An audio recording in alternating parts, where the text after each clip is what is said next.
What do you think?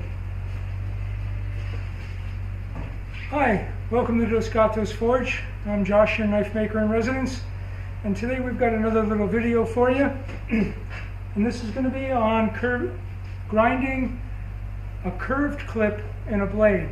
This was a question that was posed on one of the knife making forums that I participate in, is how do you grind that bevel and how do you grind the curve in that clip? We all know, I mean, we've all seen buoys with fairly straight clips, and we know pretty much how to grind that. That's pretty much a straight geometry like grinding any other bevel. But when you're grinding a bevel onto a curve, you've got this compound angle that's always changing around the corner, and how do you get in on that curve is the question, because the inside of that curve it's almost like the inside of a cone. So it can be kind of difficult to get to. So I've got this little knife here. I'm not even sure if this is a keeper knife. It's a 5-bar Damascus blade I made that looks like I got a couple of bad welds in that came out in the final grinding. You can see I've put HT on here. This is a kind of a thing for just a little tip for knife makers. Always mark your blades where you are in the process. This one has been heat treated. I've marked it as heat treated, so if I lay it on the bench for another month or two and get back to it, I know where I was in the process. Anyway, to grind this bevel in here, I've created a couple of little tools for it. Making tools and making jigs is a smith's tradition, and I'm no different than that. So what I made is I made this, which is a curved platen, which is really nothing more than I took a regular flat platen bar for the 2x72. I cut a strip out of a water heater tank, and this is not a really hard curve. It's very subtle, as you can see. And then I just welded that strip to the platen bar. So now I have a platen for my belt to run over so that I can get inside on a curve. I can get it on the inside of the radius of the curve. And then I made these two little standoff things. These get clipped to the work rest on the 2x72, and they're bevel plates. So this one is a 60-degree bevel, and this one is a 45-degree bevel. I tend to use the 60-degree bevel a lot for grinding the bevels on clips. I just find that it provides a much more aesthetic slope to the clip bevel. So I'll show you how we get those going. First thing we're going to do is we're going to take this knife here, and we're going to grind this curve a little bit sharper in the clip point. You can see it's not straight. It does have some space behind it. It's got some gap in there, but I'm going to get a little bit more in there and straighten this tip out a little bit before I get going. So give me a minute. I'm going to go put the curved platen on the 2x72 and we'll get started.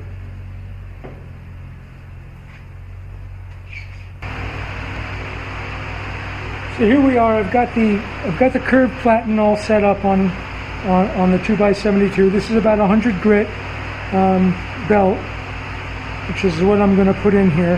Now let's talk about where I am in the process. This is surface ground, so both sides are parallel.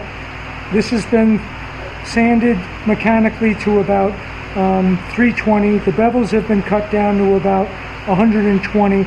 I've left a sufficient amount of flat up here along the spine to do these next couple of operations. But those bevels are going to be cut much further onto this knife. But I want to have enough flat here because to cut the curve in the clip, the initial primary curve, I want to be able to lay it flat on the ricasso sides of the knife, and I don't want it to wobble a lot. So I want to have all this surface area, and then when I'm going to strike my center line down this clip to grind to later, I need to have enough flat surface area to make a straight center line. So let's put this in. You're going to see how I roll this along the curve to get my radius in my clip.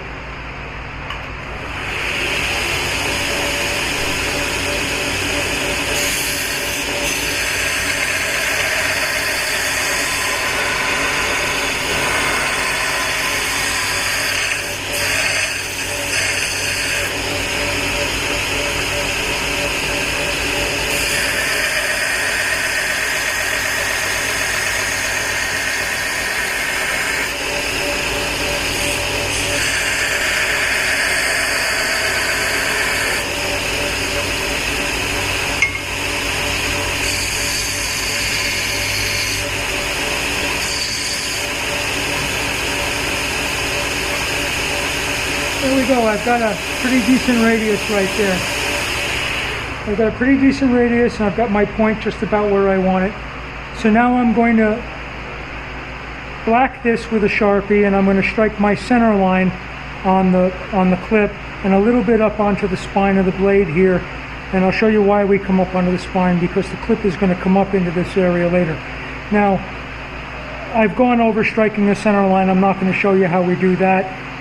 It's in one of the other videos, and there are countless videos out there on striking center lines for grinding knives.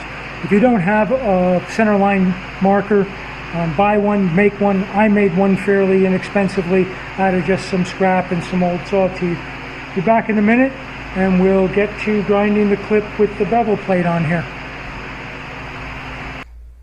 I thought about this a little bit after I got most of the video done, but I've taken another clip and I'm inserting it in here.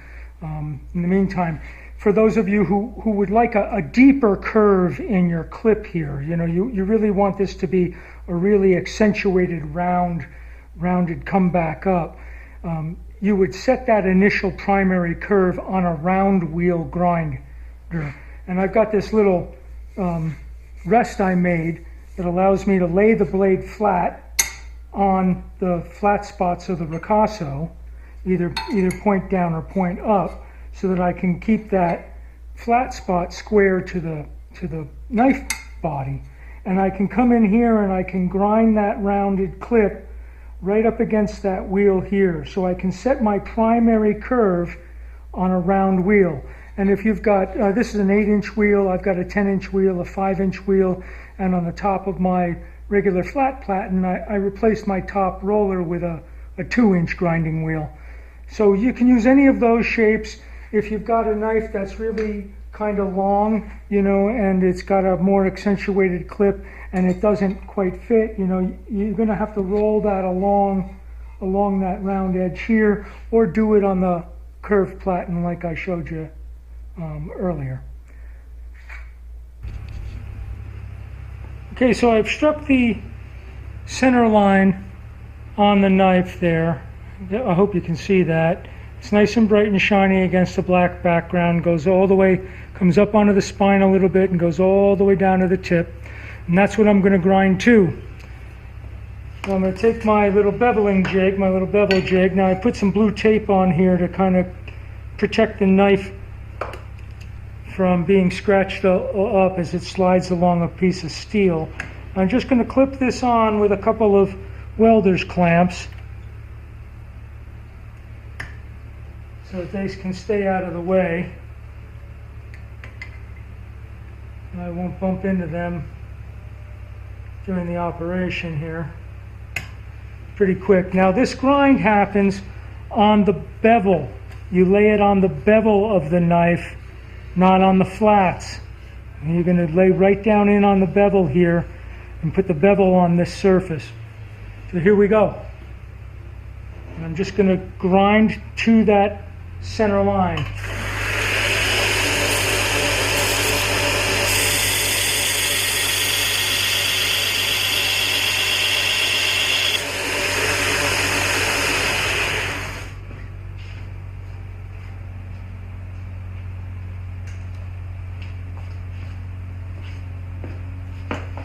First thing I'm going to do, though, is I'm going to change out this 100 grit belt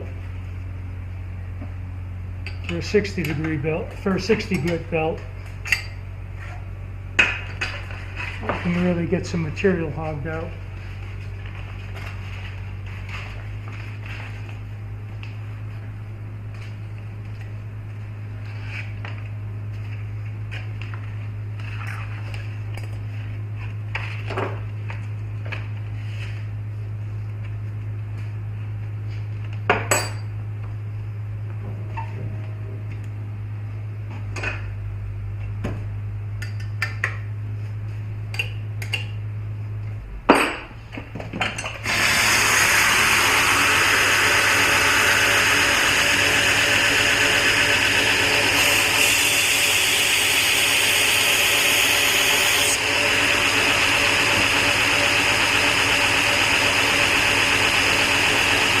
You can see how that's starting to cut that bevel in.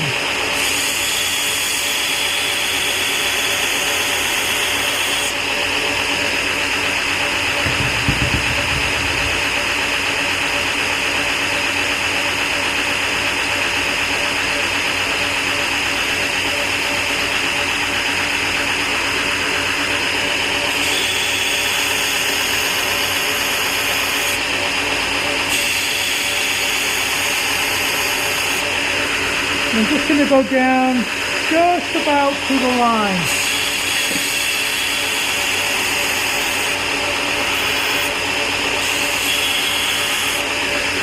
You can see that I'm working the point on this side of the curve, and I'm working the back part on this side of the curve, so I can really kind of roll that belt around that curve and get in there on it. And then it's a matter of moving while you're doing it.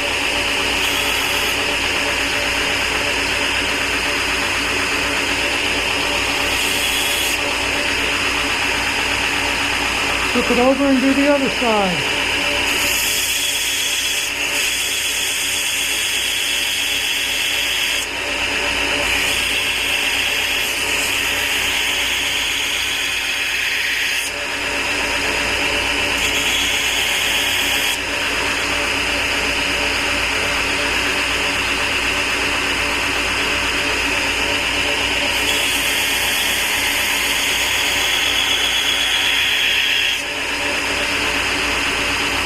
So you can see you're starting to get this point on the spine here, and you want to make sure that these two end points are in the same spot when you're done.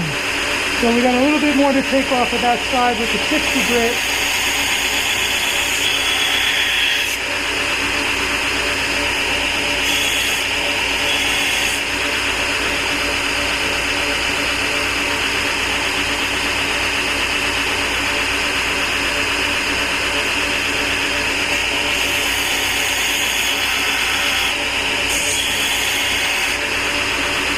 As you can see, the bevels are coming along quite nicely. It's going to be a nice transition. It's going to be a nice curve in there still.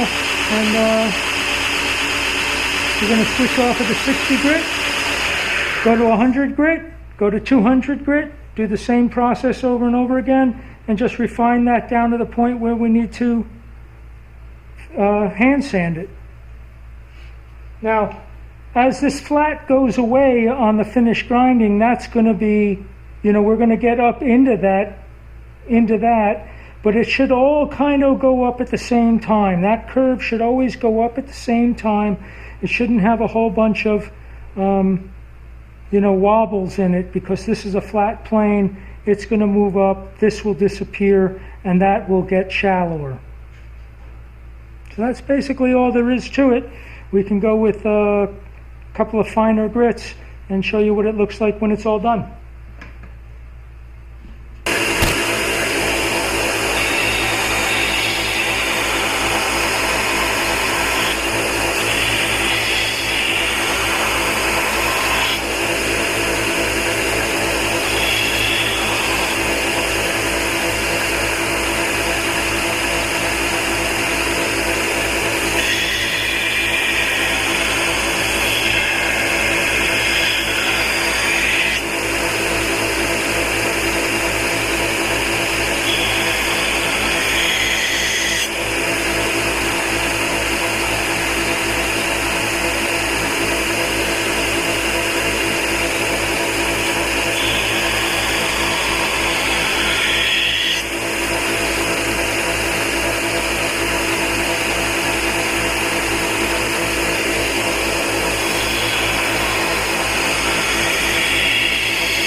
And that's 220 grit.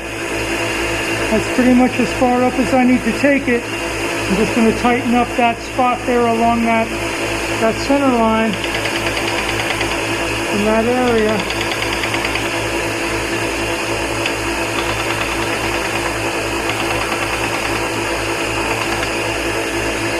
It's important in this technique that you're always moving. You don't stay in one spot.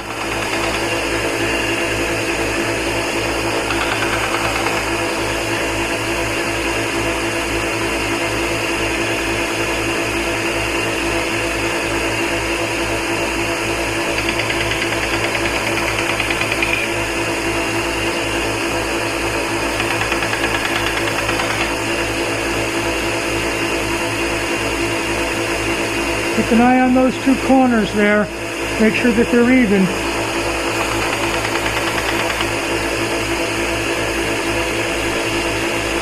I tell you, a master smith at the ABS will look at that and see that right away.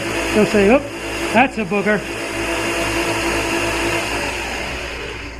That's it. You're now at 220 grit.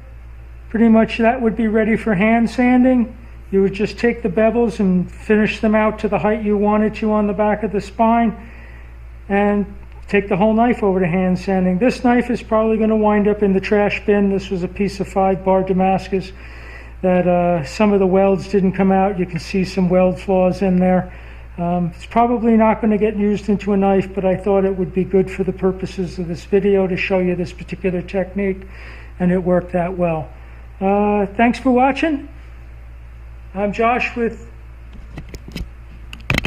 Dos Gatos Forge. I hope you've enjoyed this little presentation. Don't forget to click subscribe, and don't forget to join your local blacksmith group, or the ABS, or the Knife Makers Guild. Any one of those organizations is a ton of information, networks for you, places for you to go, people for you to see, and things to do. Keep grinding.